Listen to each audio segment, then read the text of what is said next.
నా బేసిక్గా అంటే నువ్వు చిరంజీవి గారి అభిమానంతో చిరంజీవి గారి ఇన్స్పిరేషన్తోనే సినిమా ఇండస్ట్రీకి వచ్చావు. ఆయన ప్రభావం నీ మీద ఎంతవరకు నీకు హెల్ప్ అయింది, లేకపోతే ఆయన దగ్గర నుంచి గైడెన్స్లో ఆయన క్లోజ్ అయ్యాక అవి ఏమైనా జరిగాయా శ్రీకాంత్? 100% జరిగింది. ఎందుకంటే నేను ఇండస్ట్రీకి రావడం ఆయన సినిమాలు చూసిన తర్వాతే ఒక ఖైదీ దగ్గర నుంచి నేను స్టార్ట్ అయింది ఒక రకంగా ఈ సినిమా మీద పిచ్చి. అక్కడ నుంచి ఒక మా విలేజ్లో ఎలా ఉండదంటే కొంతమంది కృష్ణ గారి ఫ్యాను, కొంతమంది ఈ ఫ్యాను, కొంతమంది అట్లా. అప్పుడు నేను రాగానే నేను ఒక స్టార్ట్ చేసింది ఏంటంటే ఖైదీ తర్వాత చిరంజీవి గారి కొత్త క్లబ్ స్టార్ట్ అయింది. ఓకే.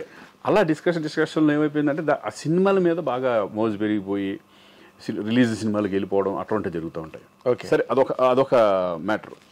ఆ ఇన్స్పిరేషన్తో ఇండస్ట్రీకి వచ్చేసిన తర్వాత అమ్మాయిని ఫస్ట్లో బిగినింగ్లో నేను తెలియదు కదా, తెలియదు. మా నాన్న చెప్పాడు ఒకరోజు షూటింగ్కి వెళ్ళి, ఫాదర్ ఎట్లా వచ్చి ఒక బుక్ తీసుకెళ్ళాను. ఇదివరకు అన్ని కటింగ్స్ ఉండేవి అనమాట.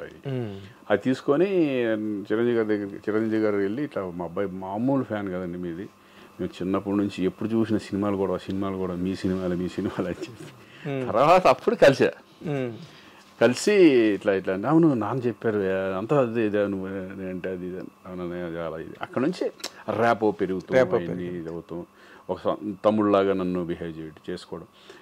నేను ఎప్పుడు నాకు ఇదే చేశారంటే మధ్యలో ఒక 7-8 సినిమాలు పెద్ద బ్యానర్లో సినిమాలు ఫ్లాప్లు, యావరేజ్లు ఫ్లాప్లు, అంటే సూపర్ హిట్లు లేవు. ఒక 7 సినిమాల వరకు. ఓకే. వాళ్ళు డిప్రెషన్లోకి వెళ్ళి, అంటే అప్పటి వరకు సక్సెస్ చూసినాడు కదా. అవును కదా.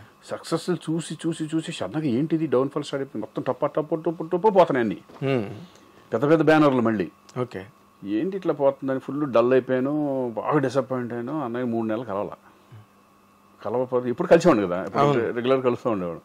ఏంటి ఏమైపోయాడు శ్రీకాంత్ అని కౌరవ్ ఇచ్చారు. ఇట్లా అర్జెంట్ చిరంజీవి గారు రమ్మంటున్నారని.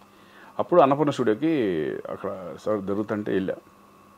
ఆఫ్ చేసే షూటింగ్ 1 గంట లేట్గా వస్తానని చెప్పమన్నాడు అని చెప్పి రూమ్లో కూర్చొని ఏంటి అసలు నీ